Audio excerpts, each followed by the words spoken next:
नारे तकबीर मुजाद्दिद ज़मान दादा हुजूर पीर किबला পিছনে ভাইরা চুপচাপ কেন এখানে অন্য কোনো স্লোগান হবে না এখানে দাদা হুজুর পীর কিবলা রাহমাতুল্লাহ আলাইহির নামে আমরা জিন্দাবাদ করব নবীজির উপর দরুদ সালাম করব এখানে বুদ্ধবাবু জিন্দাবাদ বলার এটা মঞ্চ নয় এটা মমতা ব্যানার্জি জিন্দাবাদ মুখ্যমন্ত্রী জিন্দাবাদ বলার এটা মঞ্চ নয় এই মঞ্চটা অধীরবাবু জিন্দাবাদ বলার মঞ্চ নয় এই মঞ্চটা হচ্ছে লেখা আছে দেখুন জমিয়ত উলামায়ে বাংলা মুজাদ্দিদ জামানের সাবেক সংগঠন যিনি আমাদের আল্লাহ রাসূল চিনিয়েছেন অতএব সবাই মিলে যিনি আমাদেরকে শরীয়তের রাস্তায় তুলে দিয়েছেন হাঁটতে শিখিয়েছেন এই ধরনের ওলিয়াদের যে মঞ্চ হয় সেই মঞ্চগুলোতে দুনিয়াবি স্লোগান দিতে নেই ভুল বললাম আপনারা কি বলেন অতএব তাই সকলে মিলে বলুন মুজাদ্দিদ জামান দাদা হুজুর পীর কিবলা মুজাদ্দিদ জামান দাদা হুজুর পীর কিবলা জমিয়ত উলামায়ে বাংলা নারে তাকবীর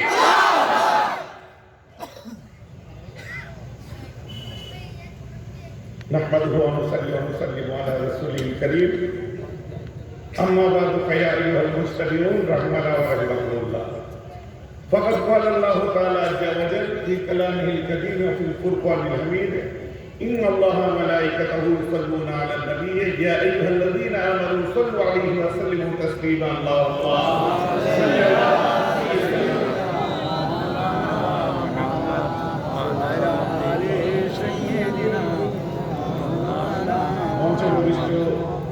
জমিয়ত উলামায়ে বাংলার সর্বভারতীয় সভাপতি আমার বড় ভাইজান হুজুর কিবলা আছেন কেন্দ্র কমিটির জয়েন্ট সেক্রেটারি সৈয়দ সাজ্জাদ হোসেন সাহেব আছেন ডক্টর মুকিম সিদ্দিকী সাহেব আছে জমিয়ত উলামায়ে বাংলার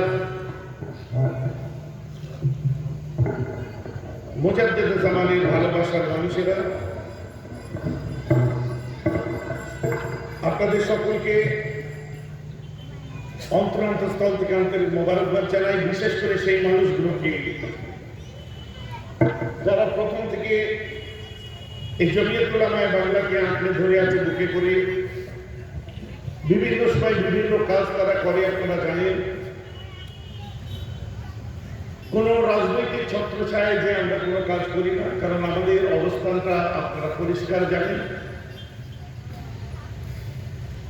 আমরা আমাদের দাবির কথা বলি আমাদের চাওয়া পাওয়ার কথা বলি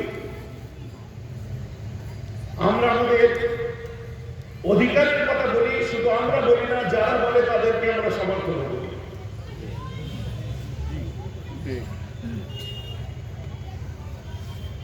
অতএব সেই নন পলিটিক্যাল একটা প্ল্যাটফর্মে আমরা এসেছি বিস্তারিত আমি বলবো না কারণ ঠান্ডা পড়ছে এটা কোনো ওয়াজ মাহফিল নয় আজকের দিনটা একটু আগে আপনারা শুনলেন যাদবপুর ইউনিভার্সিটির প্রফেসর মাতিন তিনি বললেন এবং আমরা সবাই জানি আজকের দিনটা একটা ডার্ক ডে বিশ্বের ইতিহাসে একটা হেরিটেজকে ভাঙা হয়েছে মুসলমানদের মসজিদ ভাঙা হয়েছে কিন্তু পৃথিবীর ইতিহাসে এই দিন একটা হেরিটেজ ওয়ার্ল্ডের ওল্ডেস্ট হেরিটেজ যাকে বলে তার বিচার যেটা হলো আপনারা দেখলেন আমরা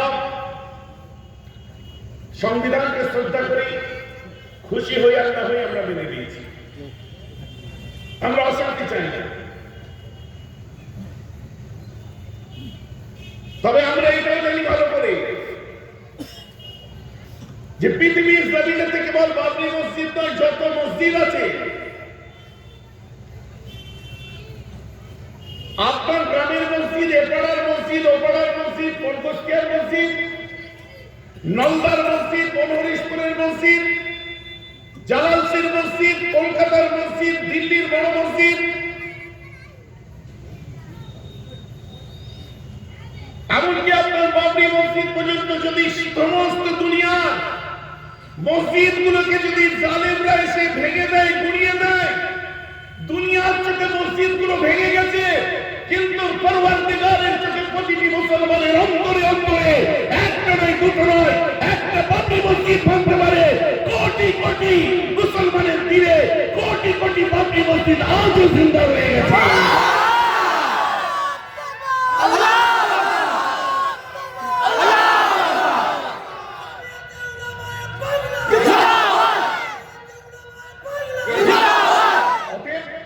ভেঙেছে তো একটা মসজিদ, কোটি কোটি মসজিদ, বাবরি মসজিদ, কোটি কোটি বিশ্বের 250 কোটি মুসলমানের দিলে একটা করে বাবরি মসজিদ রয়ে গেছে।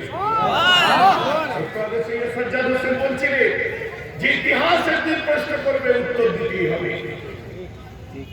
ওল্ড হেরিটেজকে নষ্ট করা হয়েছে, মুসলমানদের মসজিদ হতে পারে, কিন্তু ভারতের একটা হেরিটেজ কিনা সেটা বিচার যেটা হয়েছে হয়েছে। বলবেন ভাইজান আজ কেন চিৎকার করছে? ব্যথিত মনকে একটু হালকা করছি। মুসলমানদের বাড়িগুলো ভেঙে দিলে এত কষ্ট হতো না, আমাদের ড্রয়িং রুম ভাঙলে কষ্ট হতো না, আমাদের সাদের বেডরুম ভাঙলে কষ্ট হতো না, আমাদের কারখানা ভাঙলে কষ্ট হতো না, আমাদের বড় বিল্ডিং পালাখানাগুলো ভেঙে দিলে কষ্ট হতো না, এমনকি কোটি কোটি মুসলমানের হাত পা মাথা পুড়িয়ে ভেঙে রেখে দিলে আমাদের কষ্ট হতো না। আল্লাহর ঘরকে শহীদ করেছে, মনের মধ্যে কষ্ট লেগেছে, তাই আমরা চিৎকার করি, আল্লাহ আপনি সবর দিন, মন থেকে যেন মসজিদকে ভালোবাসতে পারি।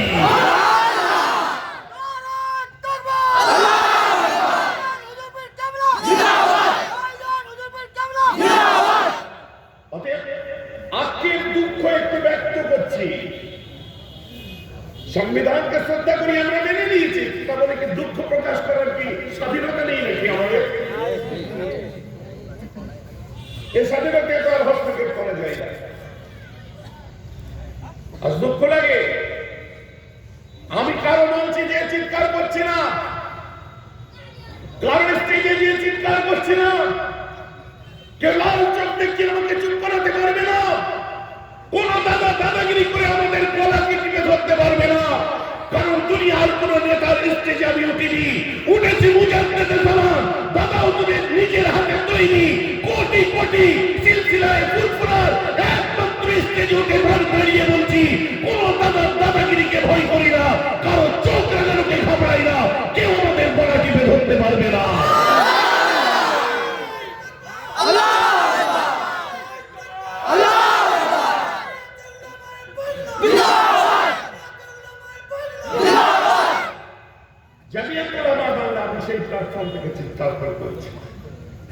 আমরা বিভিন্ন সময় মুজাদ্দেদুল জামান দাদা হুজুর বিন কেবলার নীতি আদর্শকে সামনে রেখে আমরা বিভিন্ন সময় চিৎকার করেছি, বলেছি আমাদের পাওনার কথা, আমাদের দাবির কথা, আমাদের চাওয়া পাওয়ার কথা, কোনটা কারো পক্ষে গেছে, কোনটা কারো বিরুদ্ধে গেছে। আমাদের বিরোধিতা নিয়ে কেউ হয়তো কোনো সময় বেনিফিট দিয়েছে, আমাদের বিরোধিতা নিয়ে কেউ হয়তো কোনো সময় রাগ করেছে, হতে পারে, কারণ আমরা কোন দলের পক্ষে নয়, আমরা কোন দলের বিরুদ্ধে নয়, আমরা শাসকের পক্ষেও নয়, শাসকের বিরুদ্ধেও নয়, তবে শাসক যে কাজ করে ভালোটাকে ভালো বলি, খারাপটাকে খারাপ বলি, চোখ বন্ধ করে শুধু ভালোই বলে যাব, আর একদল যারা বিরোধিতা করতে চায় তাদের মধ্যে শুধু খারাপই বলে যাবো, এটা আমাদের নীতি নয়। আমরা হলাম সুশাসনের পক্ষে, সুশাসন থাকবে, বাহবা দেবো, যেখানে আটকাবে প্রতিবাদ করবো। কথা বুঝতে পেরেছেন? এই জায়গায় এটাই হচ্ছে আমাদের অবস্থা। বারবার দেখে দেখতে দেওয়া হচ্ছে, ওরা এই করছে, ওরা সেই করছে, ওরা অমুক করছে, তমুক করছে। বিভিন্ন জায়গায় যখন আমাদেরকে বাধাপ্রাপ্ত হতে হয়, যখন আমাদের দাবির কথা চিৎকার করে আমরা বলি, আমাদের কাছে একটাই কথা তুলে ধরা হয় যে মুসলমানরা এইরকম করলে বিজেপি এসে যাবে। বুঝতে পারছেন না? বিজেপি এসে যাবে মানে আমি আমার দাবির কথা বললে বিজেপি এসে যাবে, রাজনীতি করা হবে, আমি পাইনি বললে রাজনীতি করা হবে, আমার চাকরিতে পরিসংখ্যান কত বললে রাজনীতি করা হবে। ওই ওই যখন আমরা বলছি বর্তমান গভর্নমেন্ট ইমাম ভাতা দিয়েছে এটা ভালো হয়েছে, ওই তখন তো আপনারা বলছেন না রাজনীতি করা হচ্ছে। যখন আমরা বলছি দেখো আজকে স্কুলগুলোতে সবুজ সাথী দিয়েছে, বাচ্চাগুলো সাইকেল চড়ে স্কুলে যাচ্ছে, আমার মেয়েও পেয়েছে, ওই তখন বলছেন না তো রাজনীতি করা হচ্ছে। যখন বলছি কন্যাশ্রী দিয়েছে, সুনাম করছি, ওই তখন বলছেন না তো রাজনীতি করছে। যখন বলছি 2 টাকা কেজি চাল দিচ্ছে, গরিবগুলো বাঁচছে, ওই তখন তো বলছেন না যে রাজনীতি করা হচ্ছে। যখন বলছে রাস্তাটা খারাপ, হোঁচট খেয়ে পড়ে যাচ্ছে, তখন বলছে রাজনীতি করা হচ্ছে, তাই না? ভালো শুনতে ইচ্ছা করে, খারাপ শুনলে জান জ্বলে, তাই না? যার জন্য কাকে বলবো? আজকে দুঃখ জ্বালা যন্ত্রণার কথা বললে যদি রাজনীতি করা হয়, তো রাজনৈতিক ব্যক্তিগুলো আজ চুপ করে বসে আছে কেন? তাদের কথা, তাদের কাজ আমাদের করতে হচ্ছে কেন? কথা আমার বুঝতে পারছেন? একটাই কথা মাথায় রাখবে, ভালোটাকে ভালো বলেছি বলবো, দিদি যে কাজটা ভালো করেছে চিৎকার করে বলবো, আর যেটা পাইনি সেটা জোর করে নয়, গণতান্ত্রিক পদ্ধতিতে আদায় করে নেব। কথাটা আপনারা বুঝতে পারছেন কি পারছেন? এই কথার মধ্যে কোনো বুদ্ধিজীবী একবার আমরা বলে দিন যে ভাইজান এই কথার মধ্যে রাজনীতি আছে। শুনলেন না একটু আগে? আজকে যে মাদ্রাসা সার্ভিস কমিশন দেখতে পাচ্ছেন, বিগত গভর্নমেন্টের সময় আমরা আদায় করেছিলাম এই ব্যাপারে। আজকে যে আপনারা এমএস কে দেখতে পাচ্ছেন, বিগত গভর্নমেন্টের সময় আদায় করেছিলাম। এসএস কে দেখতে পাচ্ছেন, আনেডেড মাদ্রাসা দেখতে পাচ্ছেন, সংখ্যালঘু অধ্যুষিত এলাকায় কলেজ দেখতে পাচ্ছেন, প্রতিটি স্তরে মুসলিম প্রতিনিধি দেখতে পাচ্ছেন। 13 দফা কর্মসূচি যাতে আমরা সাকসেস হয়েছিলাম ইনক্লুড। আজকে যে মাদ্রাসা সিলেবাস দেখছেন গত বামফ্রন্টের কাছ থেকে আমরা ছিনিয়েছিলাম।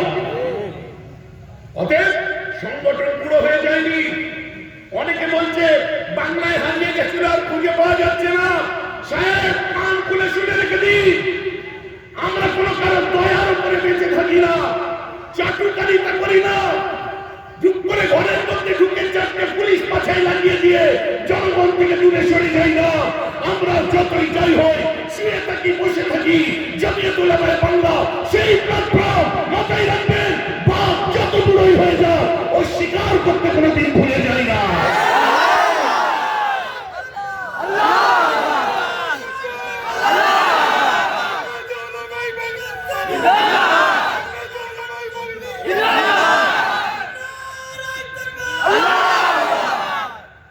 সেই সংগঠনের মধ্যে দিয়ে আমরা কাজ করি, বোঝার বুঝতে পারি। গাদ্দারির কথাই নাম লিখিনি আমরা।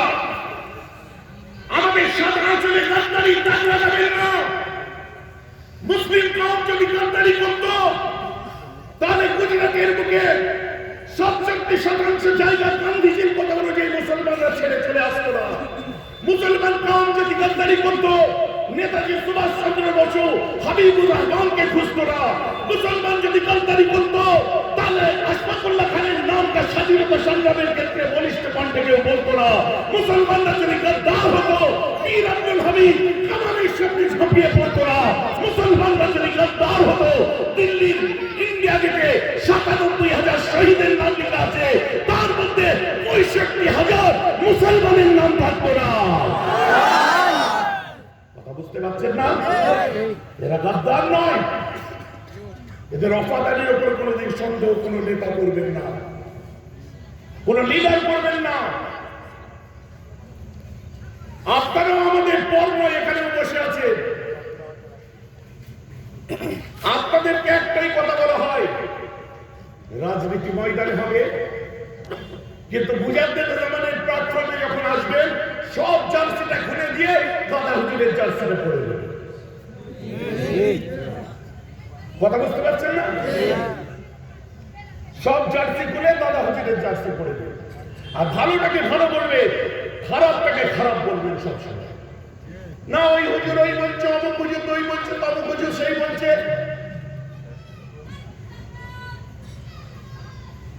এই হুজুর বলছে আপনার ভাড়া ভাঙবে, ওই হুজুর আমার ভাড়া ভাঙাই,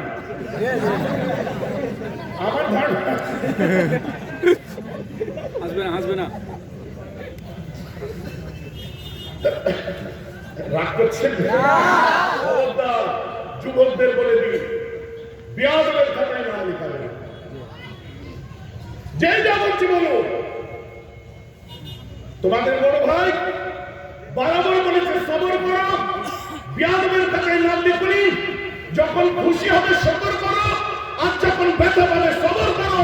আমার আল্লাহ সাবিরিন শাকিরিন দুজনকেই পছন্দ করে। কথাটা বুঝতে পারছেন কি পাচ্ছেন? পাবলিক কাছে সে বুঝবে, বিচার করতে জানে করবে। কোনদিন জামিয়াতুল উলামায়ে বাংলার মুজাদ্দিদ জামান আমাদেরকে চাটুকারিতা করতে শেখায়নি। যখন কাউকে বলতে যাচ্ছে আমাদের কথা শুনছে না, তাদের নিজেদের দলের নেতার কথাই ওপরের নেতারা শোনে না। খালি একটাই কথা, বিজেপি এসে যাবে। কেন শুভেচ্ছা বেরিয়ে গেল, তখন বিজেপি এলো না। মুসলমানদের ভোট নেয়নি বললে আমি রাজনীতি করছি। আমি যদি বলি হ্যাঁ আমার দায়িত্ব আছে কওমের প্রতি, মুজাদ্দিদ জামানের সিলসিলার মানুষ আমি, কেন মুসলমানদের এত ভোটগুলো পাইয়ে দিয়ে দল থেকে তাকে অন্য জায়গায় করে দেওয়া হচ্ছে? তখন ভয় লাগছে না বিজেপি এসে যাবে? মুকুল রায় যখন চলে গেলে ভয় লাগলো না বিজেপি এসে যাবে? শুভ্রাংশু রায় যখন চলে গেলে ভয় লাগলো না বিজেপি এসে যাবে? সব্যসাচী যখন চলে গেলে ভয় লাগলো না বিজেপি এসে যাবে? কি বলে উত্তরবঙ্গের বীর গোস্বামী যখন চলে গেলে ভয় লাগলো না বিজেপি এসে যাবে? শোভন দেব যখন চলে গেলে ভয় লাগলো না বিজেপি এসে যাবে? মুসলমানরা দাবির কথা বললি বিজেপি এসে যাবে, জুজুর ভয় দেখাচ্ছেন না? হক মুসলিম ইমাম হুসাইন আমাদের শিক্ষা দিয়েছে, ময়দানে জঙ্গিতে হুসাইনের গোলামরা কোরবান কেটে উড়িয়ে দেবে, কারো কাছে কোরবান কোনোদিন ঝোঁকাবে না।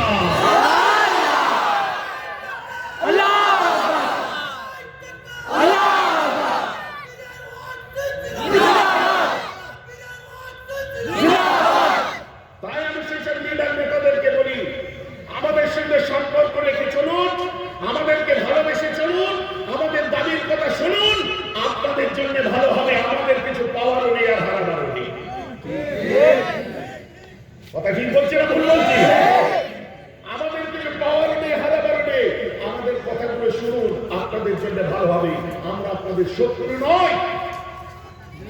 বাচ্চা খেতে পাইলে মাকে বললো মা আমি খাবো, সে বাচ্চা মায়ের শত্রু হতে পারে না। ছেলে না কাঁদলে মা দুধ দেয় না, কথা জানেন? তো ছেলে কাঁদছে দুধ দিন না, ছেলে কাঁদছে বোন দিচ্ছেন না। কথাটা বুঝতে পারছেন? অতএব না, আমরা আমাদের দাবির কথা বলি, আমরা পিছিয়ে পড়া মানুষের কথা বলি, দুঃখ জ্বালা যন্ত্রণার কথা বলি। তাই জন্য তো মুজাদ্দিদ জামান চিৎকার করেছিলেন। এক ঐতিহাসিক সমাবেশ আমরা করেছিলাম, আর এক ঐতিহাসিক সমাবেশ মুজাদ্দিদ জামান দাদা হুজুর পীর কেবলা করেছিলেন। দাদা হুজুর কেবলা বক্তব্য দিতে উঠে বলেছিলেন, ডান হাতে রাখি আমার কোরআন, বাঁ হাতে আমার হাদিস, বুকে আবু বকরের ঈমান, মাথায় রাখি ভারতের সংবিধান। আমার কওমের উপরে, জাতির উপরে পিছিয়ে পড়া মানুষদের যদি কোনো অত্যাচারিত হয় তারা, আমি আবু বকর তোমাদের বলে দিই, আমি কোনো বড় লাট ছোট লাটকে আমি ছেড়ে কথা বলিনি, বলছি না, বলবো না।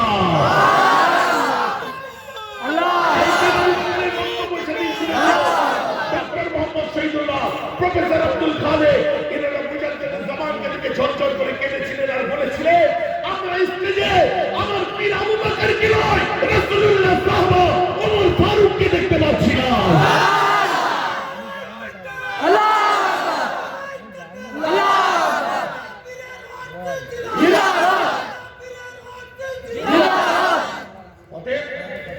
আমাদের কোন পার্টি নেই, আমরা সুশাসনের পক্ষে।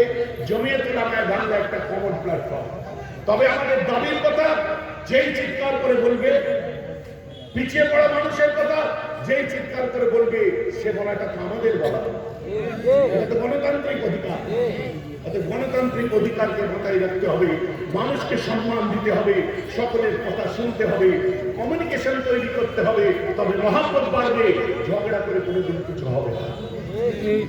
তাই জমিয়তুল উলামায়ে বাংলা আপনাদের সামনে আর একগুচ্ছ কর্মসূচি দিয়ে এসেছে এবং আমরা আমাদের সিদ্ধান্তে অনড়। আমাদের অবস্থান কোনোদিন এমএলএ হবো না, নেতাও হবো না। আমাদের অবস্থান কোনোদিন সংসদ, আপনার কি বলে, রাজ্য রাজনীতিতে আমাদের অংশগ্রহণ থাকবে না। তবে যারা আমাদের পিছিয়ে পড়া মানুষের জন্য বলবে, আমরা তাদের কথাই কিন্তু সমর্থন আগেও করেছি, আজও করবো। সেটা আপনার যে কোনো দল করতে পারে, যে কোনো পার্টি করতে পারে, যে কোনো আপনার নৈতিকভাবে কোনো মানুষ করতে পারে। যে ভালো কথা বলবে তারটা শুনবো, খারাপ কথা যে বলবে তারটা শুনবো না। কথাটা আমার বুঝতে পারছেন? আর কোন মুভমেন্টে যাওয়ার আগে বিশ্বাস করেন তো আমাকে, বিশ্বাস করেন তো ভাই, কোন কিছু পদক্ষেপ সিদ্ধান্ত দেওয়ার আগে একবার শুধু একটা ফোন ঘুরিয়ে একটু জেনে নেবেন। মনে থাকবে আমরা মেয়েরা হুজুরের না, আমরা ইমরান হুজুরের না, আমরা কোন পীরজাদার না, আমরা কোন পীর সাহেবের না। আমরা যে সিলসিলাটা করি ওটা মুজাদ্দিদের জামানের। তাই বলি সবার জন্য শ্রদ্ধা, আমাদের জন্য সবার জন্য শ্রদ্ধা, আমাদের জন্য সবার জন্য শ্রদ্ধা, আমাদের জন্য যিনি আমাদের আল্লাহ রাসূলের রাস্তা দেখিয়েছে। এই বলে আমার বক্তব্য আমি শেষ করলাম। ওয়া আখিরু দাওয়ানা আলহামদুলিল্লাহি রাব্বিল আলামিন। এখন ভাইজান দোয়া করবেন। জমিয়তুল উলামায়ে বাংলা জিন্দাবাদ। সকলে একটু বসুন।